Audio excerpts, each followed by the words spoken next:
নমস্কার বন্ধুরা, আশা করি সবাই ভালো আছেন। তো আজকে আমি যে বিষয় নিয়ে কথা বলবো সেটি হচ্ছে যে আমাদের সনাতন ধর্মের ইতিহাস কিভাবে বিকৃতি করা হয়েছে সেই বিষয় নিয়ে।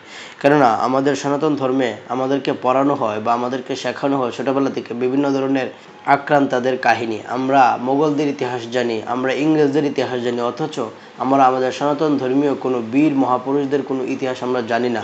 যার জন্য আমাদের সনাতন ধর্মীয় ছোট ছোট বাচ্চা ছেলেমেয়েরা ভাবে হয়তো আমাদের সনাতন ধর্মে কোনো বীর কখনো জন্মই হয়নি বা আমরা সবসময় এরকমই ছিলাম।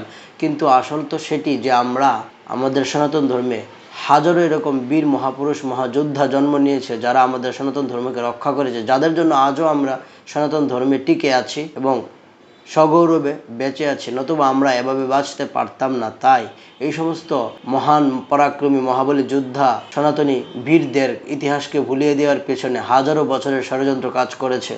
ভারতবর্ষের ইতিহাস যারা লিখেছে তারা সমস্ত মহান পরাক্রমী বীরদেরকে সরিয়ে দিয়ে সেখানে বাহিরের আক্রান্তাদের ইতিহাসকে অলিক কল্পনা দিয়ে লিখেছে, যার সত্যতা কোনো ঐতিহাসিক গ্রন্থে পাওয়া যায় না। অথচ আমাদের সনাতন ধর্মীয় সেই মহান পরাক্রমী রাজাদের যে বীরত্ব গাথা রয়েছে সেগুলোর কখনোই কোনো কাহিনী আমরা শুনতে পাই না। এর জন্য আমরা সনাতন ধর্মাবলম্বীরাই দায়ী। কেননা আমরা আজকে জানি না যে আমাদের পরাক্রমশালী মহান বীর কারা।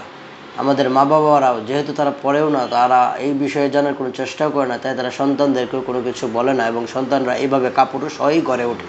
আর তাই তারা ভাবে হয়তোবা অন্য মত পথেই সব বীর রয়েছেন, আমাদের সনাতন ধর্মে তেমন কোনো বীর নেই। কিন্তু আজকে আমরা যদি ধর্মীয় থেকে শুরু করে এ যাবৎকালের সকল ইতিহাস পড়তাম, আমরা তাহলে দেখতে পেতাম ভগবান রাম থেকে শুরু করে ভগবান শ্রীকৃষ্ণ থেকে শুরু করে মহাবলী হনুমান থেকে শুরু করে মহান পরাক্রমী পরশুরাম এবং পরবর্তীকালে মহাবীর অর্জুন, কর্ণ, এই সমস্ত ভীষ্ম, এই সমস্ত মহান পরাক্রমী রাজারা এবং হাজার বছর পূর্বেও কয়েকশো বছর পূর্বেও এরকম অসংখ্য মহাবলী পরাক্রমী রাজা ছিল, যেমন মহারাণা প্রতাপ, ছত্রপতি শিবাজী মহারাজ, ছত্রপতি সম্ভাজি মহারাজ, পৃথ্বীরাজ চৌহান, হামির সিং, মহাপরাক্রমী রাজা বাপ্পা রাওয়াল।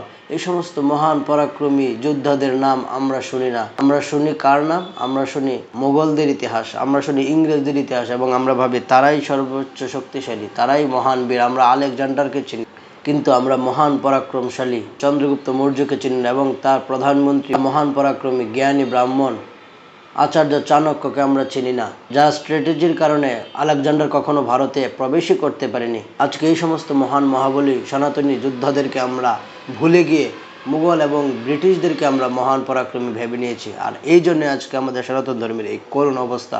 তাই এগুলো থেকে বাঁচতে হলে আমাদেরকে সঠিক ইতিহাস কষ্ট করে হলেও খুঁজে নিয়ে পড়তে হবে এবং সেগুলোকে জানতে হবে।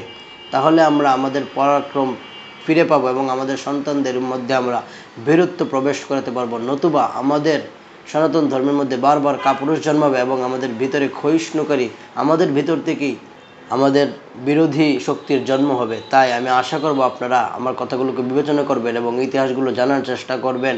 তো আজকে এই পর্যন্তই, দেখা হবে পরবর্তী এপিসোডে। সেই পর্যন্ত ভালো থাকুন। ধন্যবাদ সবাইকে। নমস্কার। ওম শাম।